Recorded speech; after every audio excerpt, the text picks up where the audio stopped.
Vocês sabem o que é síndrome de May-Turner e síndrome de Cockett?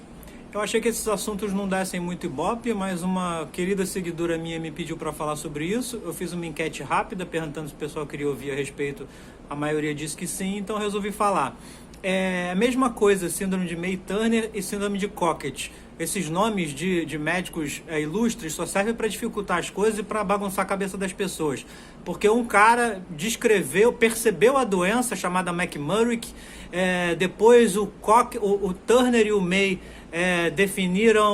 descreveram perfeitamente a doença, e depois o outro cara chamado Cockett, junto com o outro chamado Thomas, definiram as manifestações clínicas. Só uma puxação de saco, disputa de ego, esquece isso. Em geral, ela é conhecida como May-Turner ou Cockett. Eu vou colocando os nomes aqui embaixo para facilitar a pesquisa, caso vocês queiram pesquisar mais a fundo depois.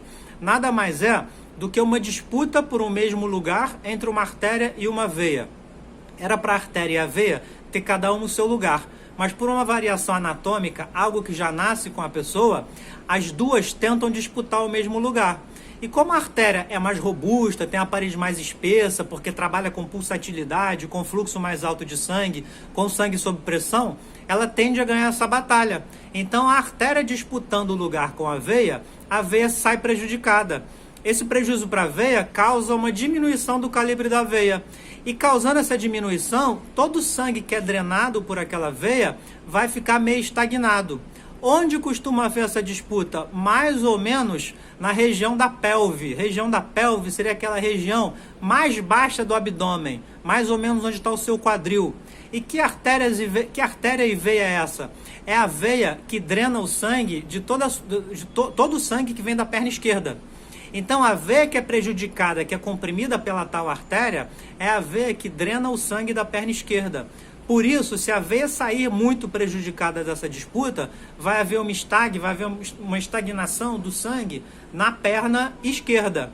Essa estagnação favorece o risco de trombose.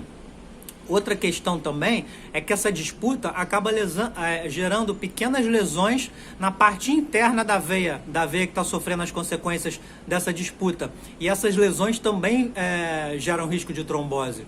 Por isso, o paciente que tem essa síndrome costuma ter sinais de que o sangue está estagnado na perna. Que sinais são esses? Perna pesada, perna cansada, perna doída e principalmente inchaço. E está mais sujeito ao risco de ter trombose. Por isso, se a gente identifica uma trombose sem razão aparente numa mulher jovem de 20 a 40 anos que tem mais risco de ter esse problema incide com mais frequência nesse tipo de pessoa, e a trombose na perna esquerda, a gente pode suspeitar da possibilidade de ter essa síndrome de May-Turner ou de Cockett. Volto a dizer, é a mesma coisa. E aí, quando operar, o que fazer? Tem que operar, não tem que operar? Depende. Eu falei para vocês que é uma disputa. A veia está disputando com a artéria.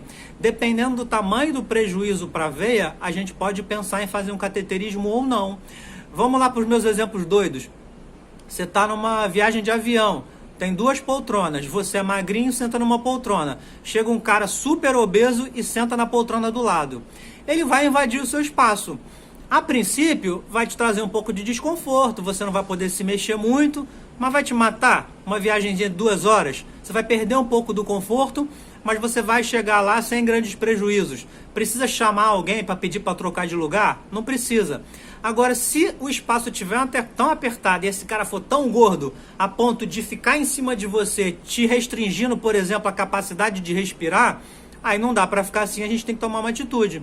Então, dependendo do tamanho da compressão que a artéria faz na veia, dependendo do tamanho da repercussão que essa compressão gerar na veia, a gente pode estar autorizado a indicar uma cirurgia, que geralmente é feita por um cateterismo, para fortalecer a parede dessa veia, através da colocação de um stent, que seria uma molinha metálica mais ou menos, e esse stent daria sustentação a essa veia, para não ficar tão vulnerável aos efeitos dessa compressão. Basicamente é inchaço, dor e peso na perna esquerda, sem sentir nada na direita, isso costuma ser assimétrico e gera risco de trombose. Eu espero que eu tenha explicado direitinho, que vocês tenham entendido. Mais dúvidas, coloca aqui nos comentários, compartilha com quem você acha que vale a pena e dê dicas do que falar daqui pra frente, porque toda dica de assunto novo é boa pra mim e me ajuda a programar os próximos vídeos. Tchau, até mais.